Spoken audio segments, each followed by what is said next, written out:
I'm Asko Rasinen, and I am in charge of the development in the ETTU URC committee, which is the Umpires and Referees Committee. And we are here today to help the development of the English table tennis umpires, and we are having a special emphasis on international umpiring. We're holding the WCT events later this year and the World Championships next year, and the idea is to train these umpires up so that they can be ready to umpire at a higher level. So we're teaching our umpires their level 1 course today. We're teaching them about the basics of the rules, basics about umpiring. The course so far we've done today, they've learned a lot about the service rules, about power athletes.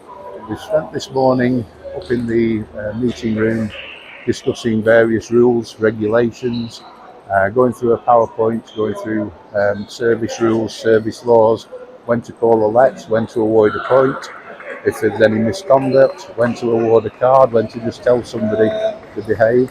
And we're now teaching them on the tables some basics about how to use a scoreboard, a lot about doubles and the service rules, and some little tips and techniques about how to sort of know the order of service and things like that. At the moment, it's looking very promising. They're all doing very well. Just a few things we've had to correct in this practical session, so hopefully we will have somewhere near to 20 new umpires coming out to join us on the table tennis circuit. It's the body language of the umpire. Even when doubt, we were just talking about here that, you're not really sure if it hit the table and they both think they won it. You just say 6-5, sounding like you're absolutely sure. I think I have to be the most switched on for when they're serving, make sure their palm is down flat, they're not curving it.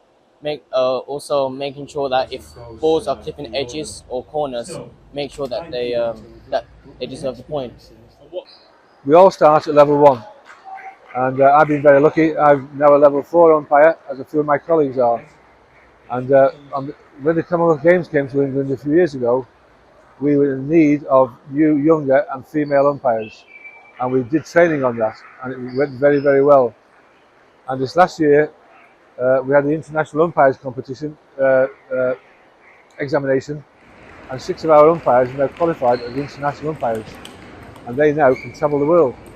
My aspiration is to achieve my level 3 in the coming months, hopefully just some point this year, and then maybe the World Championships next year, maybe the next Olympics. All of the big events is the long-term aim. I did the Commonwealth a few years ago, which I really enjoyed. I've been abroad, I've been to Brazil with table tennis England a few times, so I've really, really enjoyed umpiring, and I hope to continue it for a lot longer. Well, I started umpiring during COVID time because we weren't allowed to play at that point, and it was a qualification I could do in my spare time. I've been playing table tennis for about 40 years now. That makes me very, very old. Enough. After a few years under my belt, I'll be able to progress through the higher ranks of level 3 and hopefully achieve a blue badge, and then eventually in a few years' time a gold badge. That's the aim. Well, we're working together with a local Tom Purcell, who is in charge of the umpire training here in England. And we're working together, and maybe I can bring some additional experience into the picture, and we will talk with the umpires a lot and do coaching. Umpire coaching would be the focus today.